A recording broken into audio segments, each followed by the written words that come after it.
প্রথমে শুনছিলাম সর্বভারতীয় সাধারণ সম্পাদক বহরমপুরে সভা করবেন।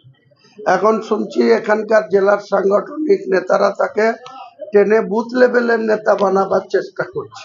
কাজেই বেলডাঙ্গার সিআরএস মাঠে তিনি 17 তারিখে সভা করবে। একই দিনে আমি ওনার যে ডেট টাইম সেই টাইমেই দমকল জনকল্যাণ মাঠে আমি সভা করব 17 তারিখে।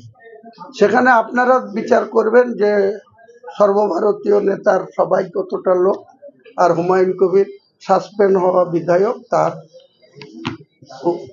মিটিংয়ে কত লোকজন, এটা আপনারা ঠিক করবেন, আপনারা দেখে প্রচার করবেন। আর আমি এই যে বহরমপুর সাংগঠনিক জেলার নেতারা সর্বভারতীয় নেতাকে যে বেলডাঙ্গাতে টেনে আনছেন, এটার জবাবও আমি দেব। কারণ উনি 17 তারিখে করে যাবেন, তার ফুটেজ আমরাও লোক পাঠাবো, আমরাও সেখানে ক্যামেরা বন্দি করে রাখবো। ওনার কত লোক হলো, সেই মাঠে কত লোক ধরে করে রাখবো। আর আমরা তার জবাবে বেলডাঙ্গাতে একদম বেলডাঙ্গার মেন একটা পয়েন্ট থেকে হাজার হাজার লোককে জোগাড় করে ওই মাঠের পাশ দিয়ে টোটাল বেলডাঙ্গাতে একটা মিছিল করে দেবো। তাতে বুঝিয়ে দেবো যে সর্বভারতীয় নেতাকে এই জেলার নেতারা কতটা ছোট করবেন, আগামী দিনে আরো কত নিচে নামাবেন, সেটা ভাগ্যে চিনতে যেন সর্বভারতীয় নেতা মুর্শিদাবাদে পাবে।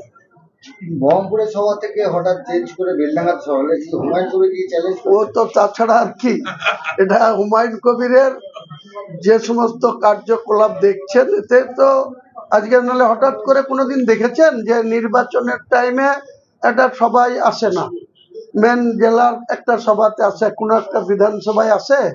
আজকে সর্বভারতীয় নেতাকে জেলার নেতারা এটা ব্লকের নেতাতে নামিয়ে নিয়ে আসছে। এটা তো বেলডাঙ্গার লোকের গর্ব।